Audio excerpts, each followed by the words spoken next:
Assalamualaikum warahmatullahi wabarakatuh. Bismillah, alhamdulillah, wassalatu wassalamu ala rasulillah, wala hawla wala quwata illa billah, rabbi syrah li sadri wa yassir li amri, wahlul uqdatam min lisani yafqahu qawli wa ba'du. Hadirin shaimin shaimat, pemirsa dan netizen rahimakumullah. Perkenalkan, saya Asrorun Ni'am Soleh, Sekretaris Komisi Fatwa Majelis Ulama Indonesia, akan menyampaikan beberapa permasalahan seputar fatwa Majelis Ulama Indonesia terkait pemanfaatan zakat dan juga panduan takbir serta salat Idul Fitri 1441 Hijriah. Soimin, soimat, netizen rahimakumullah. Sebagaimana kita tahu, wabah COVID-19 telah berdampak dalam kehidupan sosial kita. Dampak COVID-19 bersifat multidimensi. Tidak hanya pada aspek kesehatan, tetapi juga pada aspek sosial, ekonomi, budaya, dan juga perilaku serta kehidupan kita berbangsa dan bernegara. Untuk itu, penanganan wabah COVID-19 harus menjadi komitmen dan juga kepedulian kita sebagai bangsa. Seluruh elemen harus bergerak, mengerahkan seluruh instrumen dan juga sumber daya secara bersama-sama, serentak, kolektif, dan juga masif. Kerjasama seluruh elemen masyarakat dan juga pemerintah adalah suatu keniscayaan.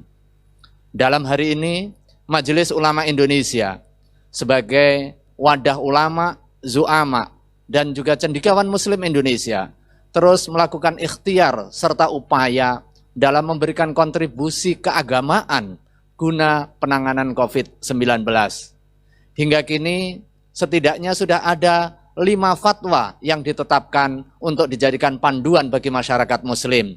Di samping juga Majelis Ulama Indonesia membentuk Satgas COVID-19 dalam perspektif keagamaan. Fatwa-fatwa ini diharapkan untuk kepentingan optimalisasi peranata keagamaan sebagai solusi masalah kontemporer kita. Pelaksanaan ajaran agama sesuai dengan tuntunan syariah di satu sisi, dan berkontribusi dalam mencegah peredaran COVID serta mengatasi dampak yang ditimbulkan di sisi yang lain. Salah satu di antara 5 fatwa itu adalah fatwa nomor 23 tahun 2020 tentang pemanfaatan zakat, infak, sedekah untuk penanggulangan COVID-19 dan dampaknya. Fatwa ini disusun sebagai kesadaran penuh organisasi keagamaan, entitas ulama, untuk menghadirkan peranata agama sebagai solusi atas permasalahan yang dihadapi oleh umat dan bangsa, guna kepentingan mencegah, menangani, dan juga menanggulangi COVID-19 serta dampak ikutannya, baik dampak kesehatan, dampak sosial, maupun dampak ekonomi. Zakat merupakan ibadah mahdhah sebagai simbol ketaatan dan juga ketertundukan kita sebagai muslim kepada Allah Subhanahu wa Ta'ala yang bersifat vertikal. Tetapi pada saat yang sama, zakat merupakan salah satu peranata keagamaan yang berfungsi untuk menjamin keadilan sosial, menjadi solusi atas permasalahan ekonomi dan juga sosial, sehingga tidak muncul ketimpangan di tengah masyarakat. Zakat sebagai salah satu instrumen membangun kesetiakawan sosial. Di tengah wabah pandemi COVID-19 ini, salah satu dampak serius yang butuh penanganan kita, di samping aspek kesehatan adalah aspek ekonomi.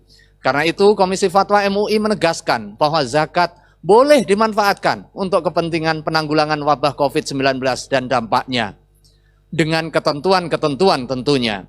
Yang pertama, jika didistribusikan untuk kepentingan mustahik secara langsung, hakul milki, maka penerima adalah merupakan salah satu di antara 8 asnaf yang sudah ditetapkan, yaitu muslim yang fakir, miskin, amil, mu'allaf, yang terlilit hutang, kemudian perbudakan, memerdekakan budak, ibnu sabil, dan atau fisabilillah.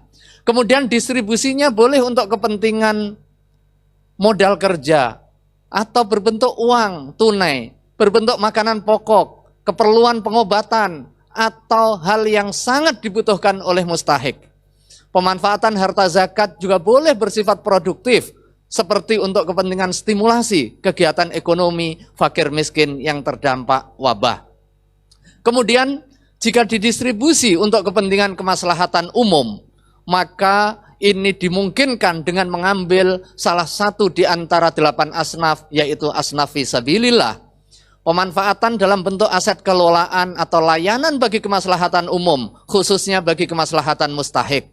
Seperti penyediaan alat pelindung diri untuk kepentingan tenaga medis pada saat penanganan korban COVID-19, untuk kepentingan disinfeksi, penyediaan disinfektan, pengobatan, serta juga kebutuhan relawan yang sedang bertugas melakukan aktivitas kemanusiaan dalam penanggulangan wabah.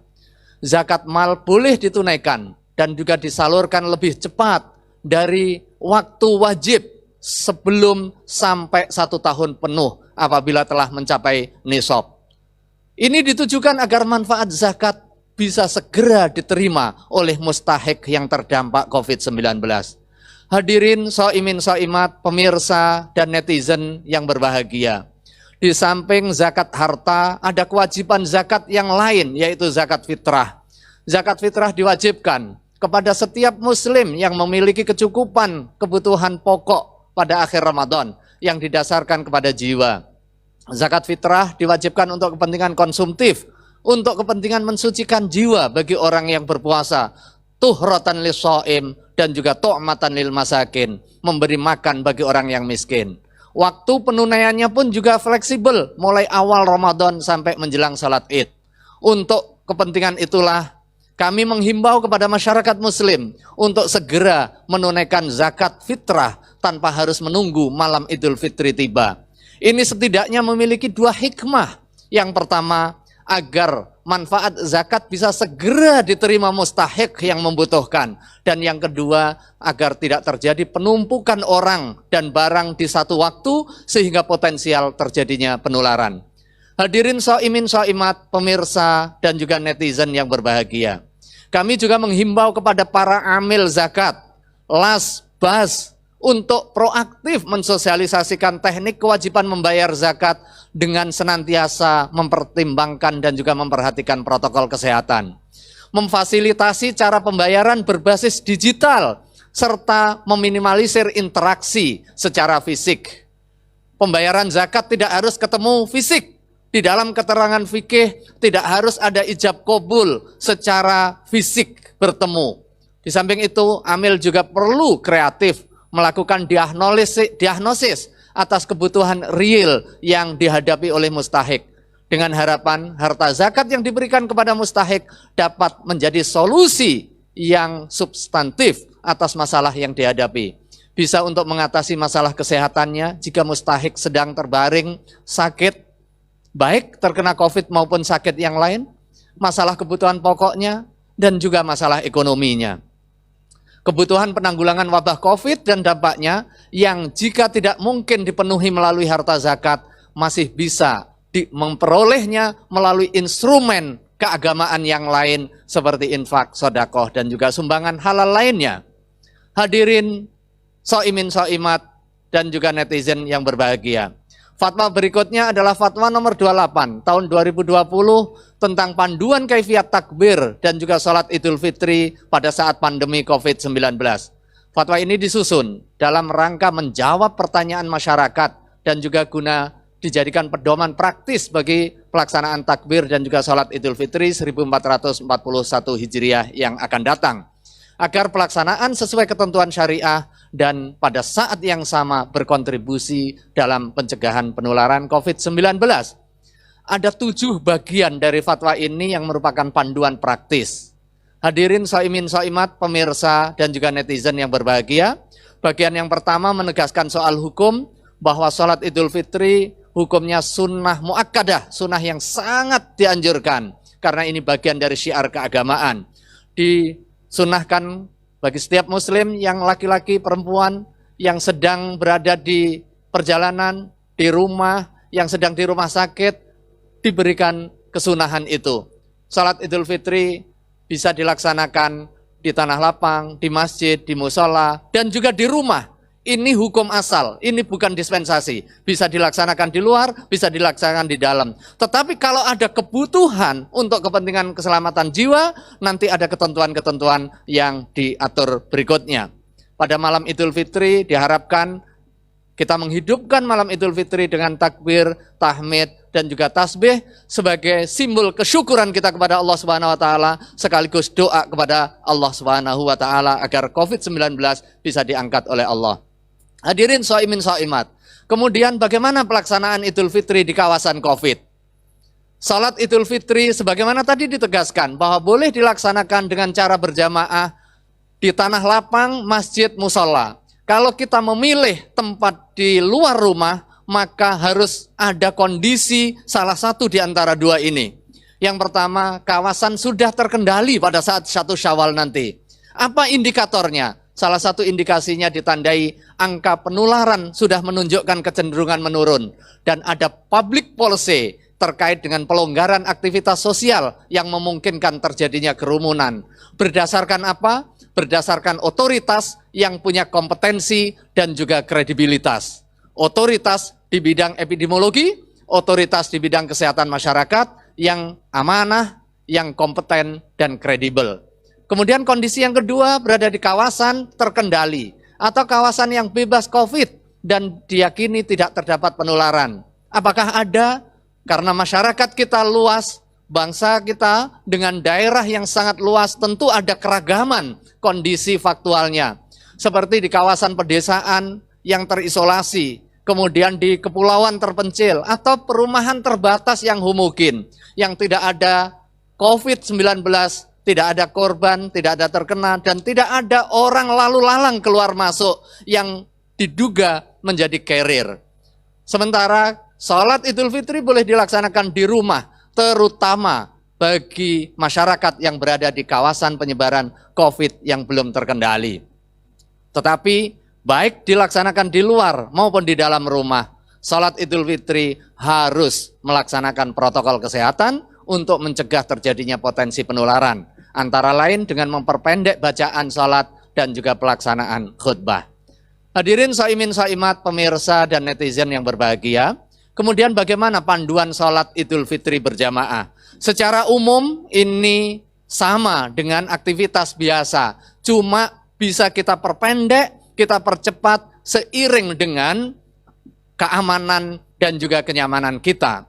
Sebelum sholat disunahkan untuk memperbanyak takbir, tahmid, dan tasbih, kemudian menyeru as-shalah jami'ah dan aktivitas sholat sebagaimana biasa. Yang berikutnya, doa iftitah dan sholat aktivitas bisa dilaksanakan sebagaimana kita melaksanakan sholat Idul Fitri yang kita lakukan dari tahun ke tahun.